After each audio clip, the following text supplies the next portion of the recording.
Bruno Bidjang, le rédacteur en chef de Vision 4 Télévision n'est pas passé par 4 chemins pour défendre immédiatement son patron. Laissez Jean-Pierre Amougou Belinga tranquille, halte à la manipulation.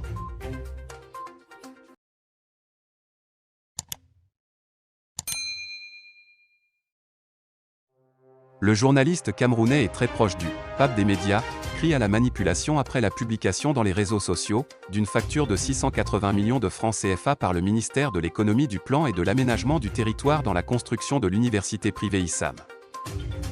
Le document en circulation fait lire que Louis-Paul Motaz, à l'époque ministre de l'économie, de la planification et de l'aménagement du territoire, avait alors accordé une subvention de 680 millions de francs CFA à Jean-Pierre Amougou Belinga comme frais de subvention de l'État pour la construction de l'Institut supérieur des sciences, arts et métiers.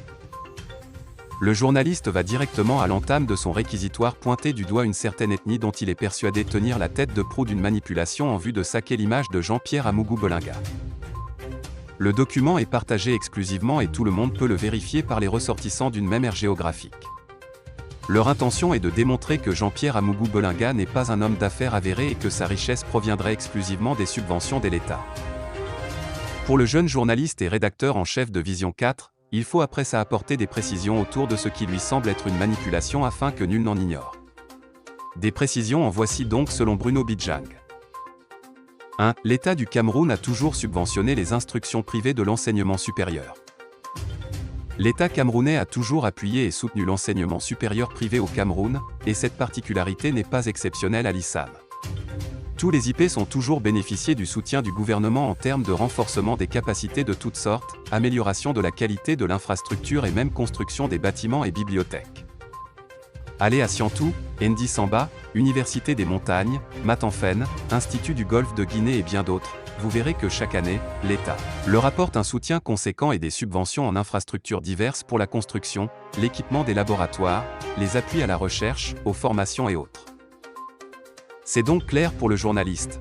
Ceux qui font partager ce type d'informations dans le but certainement de manipuler l'opinion font montre d'une ignorance criarde des mécanismes d'appui de l'État aux entreprises, aux instituts supérieurs de l'enseignement privé. Plus loin, laisse-t-il lire, presque tous les milliardaires camerounais sont la fabrication de l'État du Cameroun. Aucun milliardaire camerounais n'a une planche à fabriquer l'argent chez lui. Si un privé devient milliardaire au Cameroun, c'est grâce à elle l'État. Laissez Jean-Pierre Amougou Belinga tranquille, c'est un homme d'affaires prospère et d'ailleurs il n'a jamais caché du fait qu'il bénéficie du soutien de l'État. Supporter qu'un Ekang soit un as des affaires dans un pays où ces derniers sont considérés comme des vauriens, les buveurs d'odontol. Fin de citation. En rappel, Jean-Pierre Amougou Belinga est un homme d'affaires camerounais. Il est propriétaire du groupe de presse L'Anecdote et possède les chaînes de télévision Vision 4 et Télésud. Lors d'une interview réalisée par Ernest Obama, il livrait son curriculum vie, de son enfance très modeste vers la tête d'un empire médiatique aujourd'hui qui s'internationalise. Pierre Laverdure-Omban.